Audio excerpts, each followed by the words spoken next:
Agree करते हैं।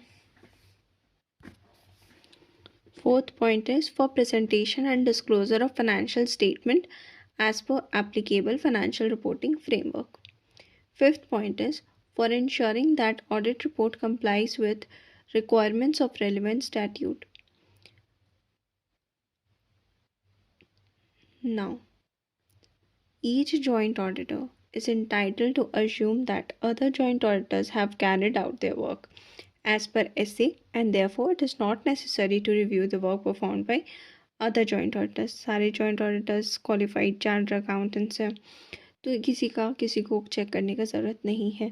ये अज्यूम कर लेना है कि सब ने अपने काम को अच्छे से और ऐसे इसको फॉलो करते हुए किया होगा। Now reporting by joint auditors. Before finalizing audit report, joint auditors shall discuss and communicate their respective conclusions with each other.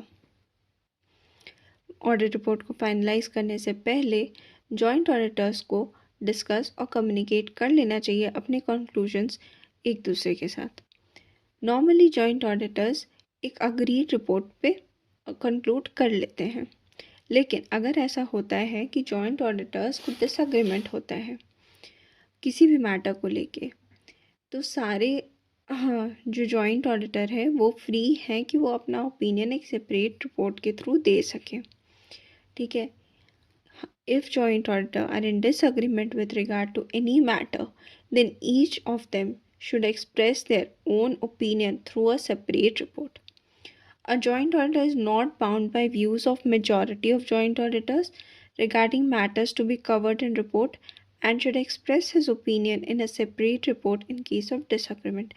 ऐसा नहीं है कि मान लो 10 ऑडिटर्स थे और 9 ने कहा है कि नहीं ऐसा ही होना चाहिए, तो उस एक पे भी रिस्पॉन्सिबिलिटी आ जाती है कि सारे मेजॉरिटी का बात माने। अगर उसे एक को लगता है कि नहीं मेरा ओपिनियन यही है और यही रहेगा, तो वो अपना एक सेपरेट ओपिनियन रिपोर्ट बना के दे सकता है, सेपरेट रिपोर्ट बना के दे सकते हैं। A separate audit report shall also make reference to audit report issued by other joint auditors. Such reference shall be made under heading other matter paragraphs as per SA 706. इसमें हो गया ये जो separate audit report बनेगा उसमें reference देना पड़ेगा other matter paragraph में